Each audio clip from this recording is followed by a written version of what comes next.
আমাদের বুঝতে হবে, আমার ইসলাম দারিদ্র্যের বিকাশের জন্য আসে নাই, দারিদ্র বিমোচনের জন্য এসেছে। সুন্দর একটি সমাজ বিনির্মাণের জন্য ইসলাম এসেছে, এবং তা গণতান্ত্রিক প্রক্রিয়ার মধ্য দিয়ে। নবী করিম সাল্লাল্লাহু আলাইহি সাল্লাম যদি বলতেন ইন্তেকালের সময় যে আমার মেয়ে নেতৃত্ব দিবে, আমার নাতি নেতৃত্ব দিবে, বলেন কার বাবার হিম্মত ছিল এটার প্রতিবাদ করার? তিনি কি তা করেছেন? না। ইন্তেকালের সময় জিজ্ঞাসিত হয়ে তিনি বললেন, আমার পরে তোমাদের মধ্যে যিনি বেশি যোগ্য, খোদাভীরু, আল্লাহকে ভয় করে, তেমন লোককে তোমরা নেতা নির্বাচিত করো। আবু বকর রাদিয়াল্লাহু তাআলা তাই বলেছেন, ওমর, ওসমান, আলী তাই বলেছেন। সুবহানাল্লাহ বলেন। ওয়া আমরুহুম শুরা বাইনাহুম, এটি হলো গণতন্ত্র। তোমরা তোমাদের পরামর্শ ভিত্তিতে তোমাদের রাষ্ট্র সমাজ পরিচালনা করো। সুবহানাল্লাহ বলেন। কে বলে কোরআন শুধুমাত্র একটি ধর্মগ্রন্থ, বেদ আর বাইবেলের মতো?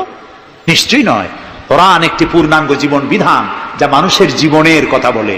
এ মাসটার নাম কি? আরবি মাসের নাম কি? মুহররম।